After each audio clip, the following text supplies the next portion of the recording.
Okay, this lecture we're going to finish up chapter 3, and in a sense we're going to be finishing up the accounting cycle with all 7 steps that we will have covered.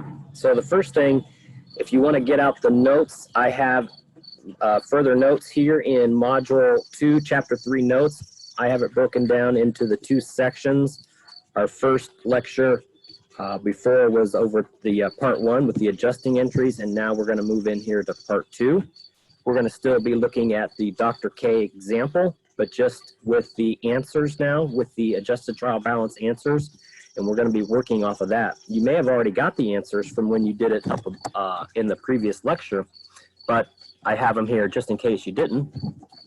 So what we're actually going to do, instead of in the past, what we've done is had part 1 lecture, part 2 problem, and then part 3 doing the connect. We're actually going to do part 1 and part 2 together. We're going to do the practice kind of right along as we go through with the notes. So what I would have up is you'll want to have, I need to make sure my whole screen is being shared. Here we go. All right, you're going to want to have the notes. We're going to look at our notes, and we're going to have the adjusted trial balance from Dr. K. So this is Dr. K's adjusted trial balance. What you're going to see, so let me review the 7 steps that we kind of have covered in in a little bit of a different order, but eventually we are getting through all of them. We did these like a couple lectures ago. We did the T accounts and journal entries. The most recent lecture, we looked at the adjusting entries going into the adjusted trial balance. Adjusted trial balance is simply just the most up-to-date trial balance that we have possible. We're going to kind of cycle back to the financial statements today by doing them and then closing out everything. And then today we are doing the closing entries, the final steps that actually get us ready to go into the next year. So these close out the certain accounts that need to be, but not everything gets closed out, as you'll see. Okay, so for closing entries, the easiest way to remember what accounts get closed is the acronym RED for revenue, expenses, and drawings, or dividends, either one. Those are the 3 items that get closed. And where they get closed to is essentially, in the sense they get closed to retained earnings. But the book, how it does it, it likes to close everything out into a very temporary account called income summary, and then close things to retained earnings.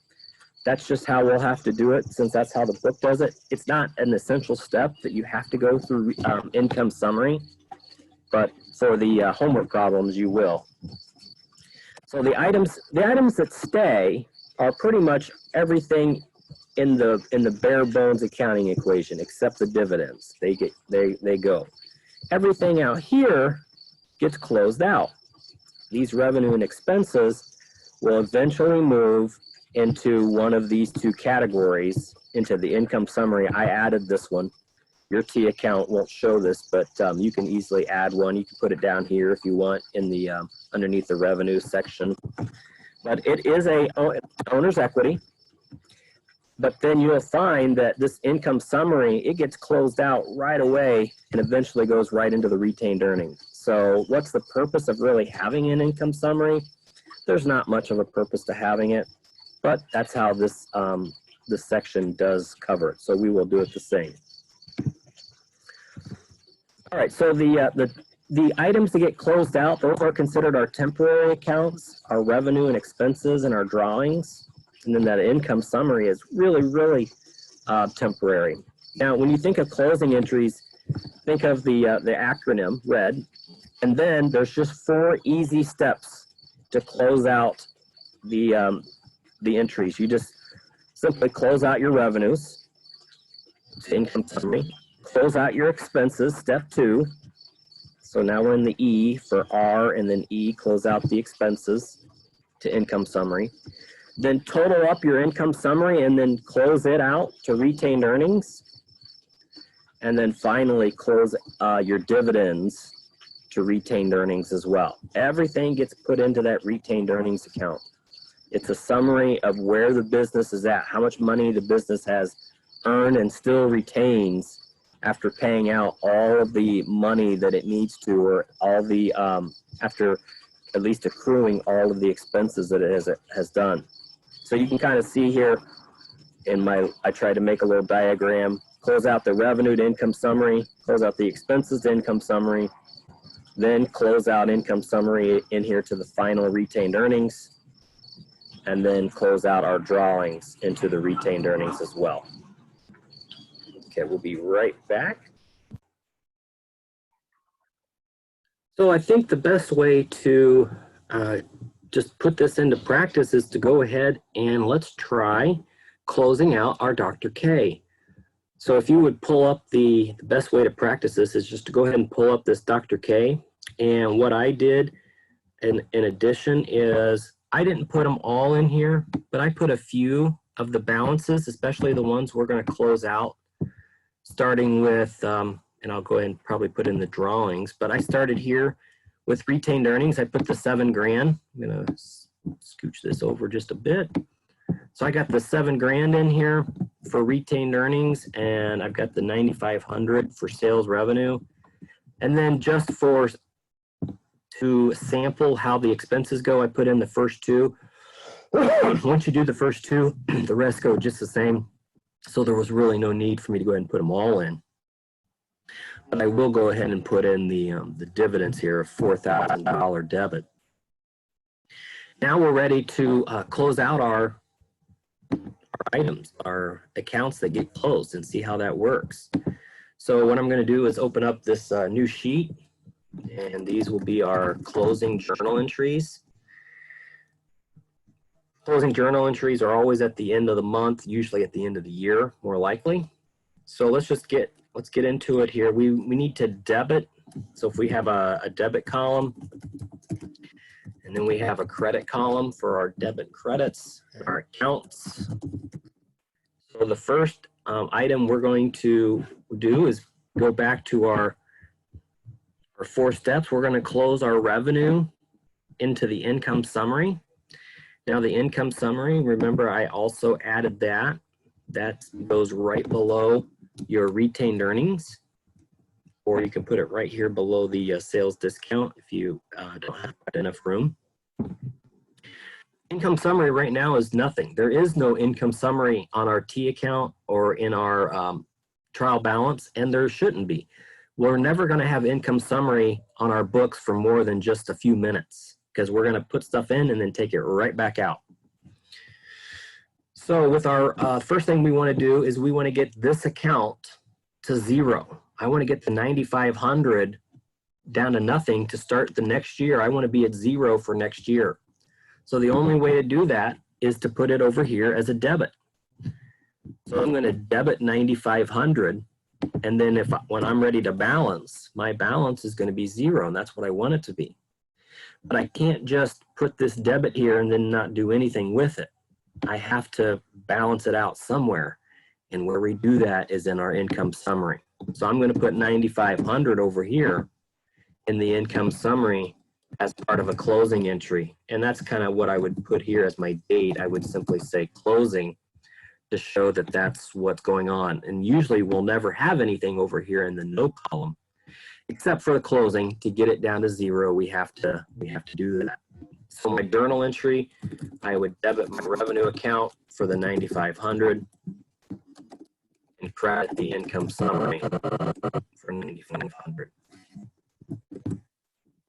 That's our simply our journal entry number 1 in our closing entry. So if we wanted to keep track, there's only going to be 4 of them.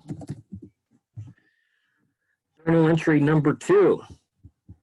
We're ready to go into to close out the expenses to the income summary. So if we look at my T account, my T accounts show my expenses, and they're where they're supposed to be on the debit side, just like the trial balance shows. Now I'm ready to close those out, and the only way I can do that is to credit them. So I'm going to do it to 2 of these, and then we'll just kind of combine all the rest just to make it a little quicker here. So we're going to close out this account, credit $2,100, I'm going to close out this account for $5,000. And then we would close out the rest. And then what we're going to do, and I don't need to put each one of these amounts into the retained earnings. I'm just going to summarize all of them and put it in as one combined amount. So let's go ahead and do that. Our journal entry is going to be, actually, we're going to debit our income summary. And the debit amount, well, we actually could know what it is. But technically, if we wanted to do this the long way, we don't really know what it is yet.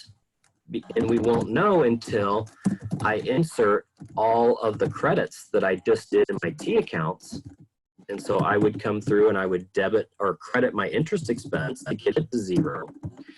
And then credit my depreciation expense to get it to 0. And then you'll see what I'm going to do here. I'm just going to put remaining expenses, just so I type them all out.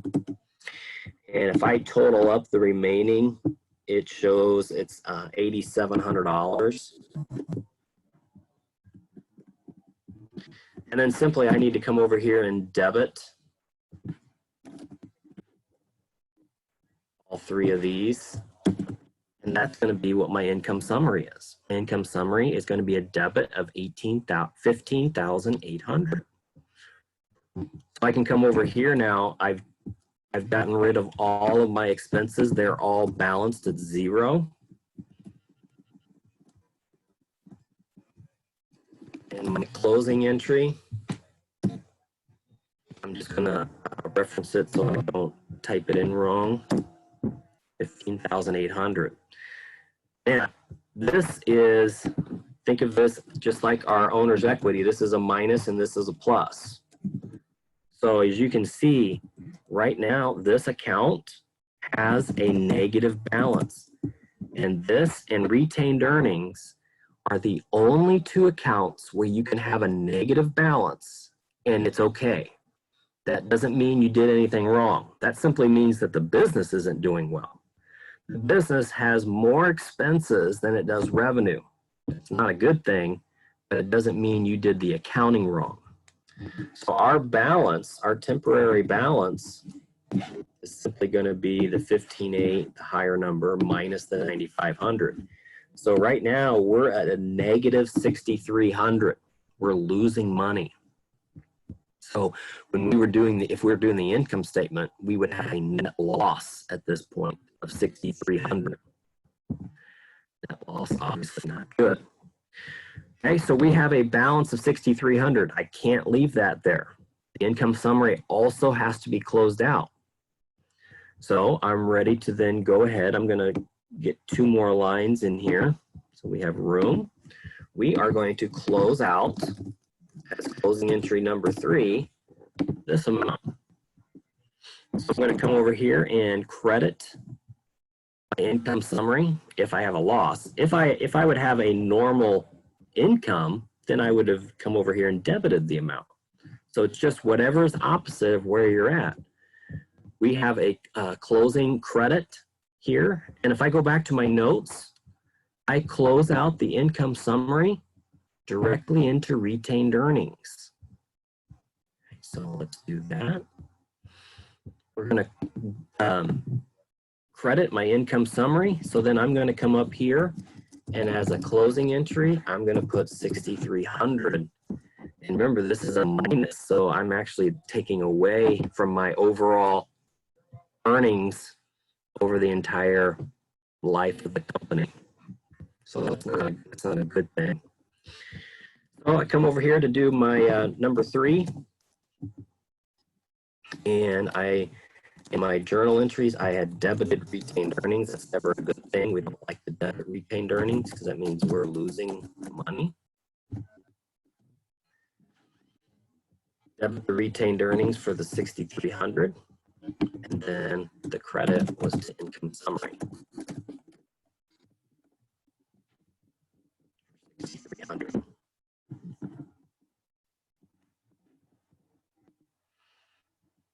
So what that does now for our income summary, we are now at zeros. We have no balance. we are ready for our last item to close out, and that's simply to close out our drawing or our dividends. And those get closed out directly to retained earnings. So my retained earnings, we're going to look at, well, let's first look at our drawings. My drawings, I took out $4,000 throughout the year. So to get rid of that, I need to credit the $4,000. And if I credited the $4,000, that means I need to come over to retained earnings and debit the $4,000. So let's go ahead and do our journal entry. We're going to debit retained earnings. That's what we did in our T account for that forbearance.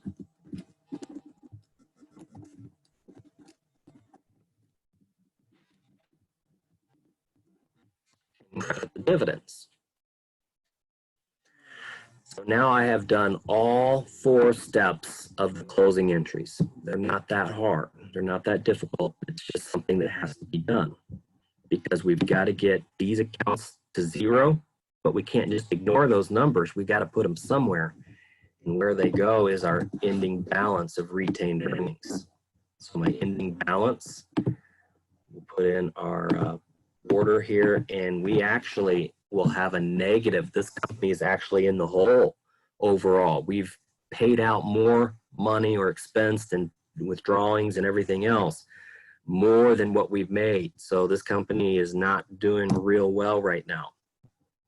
But we still, so we're gonna take this plus this and then subtract out our credit. So we have a final balance. Remember, we never have negatives in our T accounts. Where they're at tells me it's a negative, so I don't show it as a negative. I just put it as a $3,300 debit balance, which for an owner's equity account is not a good thing. Okay, now what that leaves us is we are ready to make our post-closing final trial balance for the year. As you can see, that's our final step. We've done everything. We've closed out the accounts. We've gotten them ready for next year. Now we're just going to show all of the accounts that are still left with their balance. And the best way to do this is I'm going to bring back up this guy,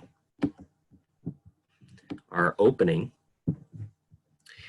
and our post-closing trial balance. You're going to see that it is very, very similar to this. So I'm going to actually just copy and paste it straight over, with the biggest difference being that everything after retained earnings is gone. So that's one difference. Don't need to put anything after retained earnings. Then the other thing that I need to do is I need to get rid of my drawing account because it's also gone. So I'm just going to move up my retained earnings and get rid of the drawing. Because if you remember, I didn't do anything with cash. Nothing in our closing entries did anything with cash, nor any of the other assets. They all stayed the same. I didn't do anything with my liabilities.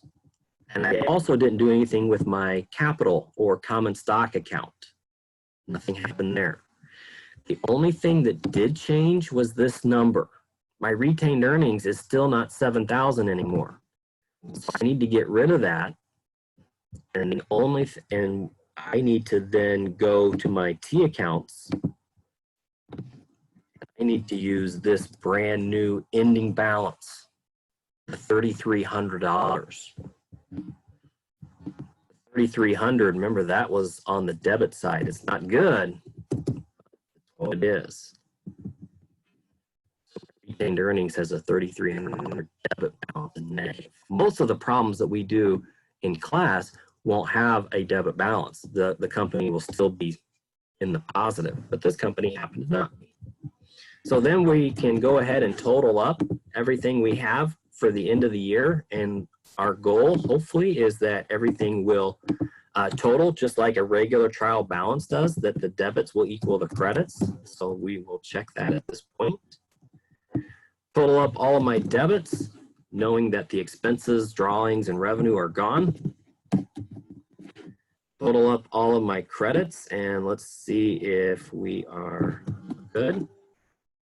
Look at that. There we are. We are good. 61,200 is our final debit and credit totals. That's how, and of course, I would call this not the adjusted trial balance anymore. We would call this the post-closing trial balance. This is the trial balance that I would use to then go into the next year. These are the T accounts that are left and the ones that should have balances going starting January 1.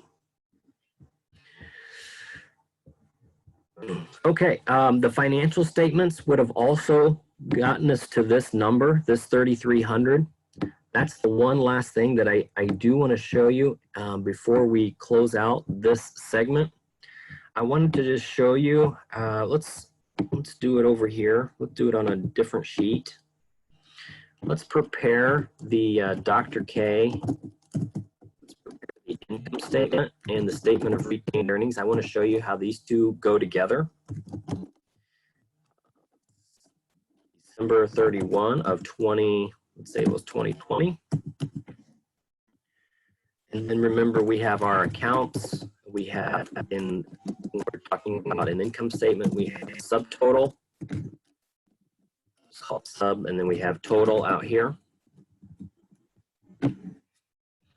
Remember the income statement, this is done right before the closing entry, so they still have their old balances. So I would have my revenue account, fees earned, service revenue, whatever it's called. We only had one revenue account, so there's no real reason to do a subtotal. It's not like we had more than one type of account. I don't know why this isn't wanting to move. Go up. Okay, so we'll just do it this way. We had 9,500, and then we subtract out our expenses. I'm just gonna, again, I'm gonna put the first couple in here. We would normally put them all, but just to save a little bit of time, that's how I'll do it. We'll get 2,100. We've got the depreciation. Remember that one was the flat burn. And then let's combine all the rest. Let's call it the remaining expenses. And we'll go to our, remember that one was the 8,700. And we added all those up. So we total out our expenses. I'm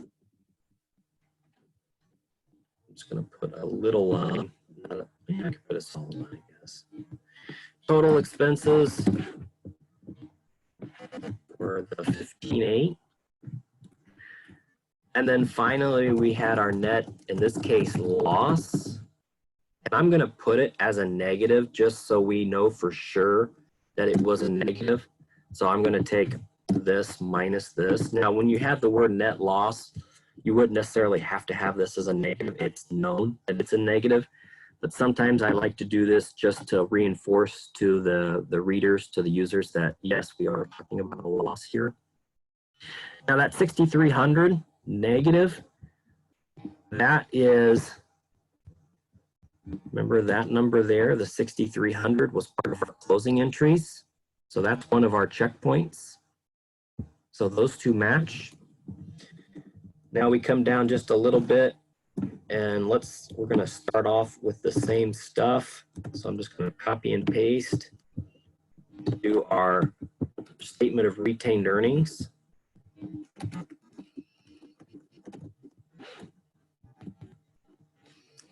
And then remember this, we only have four main accounts that go into the statement of retained earnings. Our beginning retained earnings, which was 7,000 to start us off. And then we had in our subtotals, we had our net income, or in this case, our net loss. And that's why I like to keep it a negative here so I can remember that I'm going to be subtracting the amount. And then we always subtract out our dividends. So when we subtract those out, I'm going to put this as a negative as well. So when I add them up in Excel, it'll know that that I need to do that. So let's come up here to my dividends. And then let's total this. We call this total change for the year.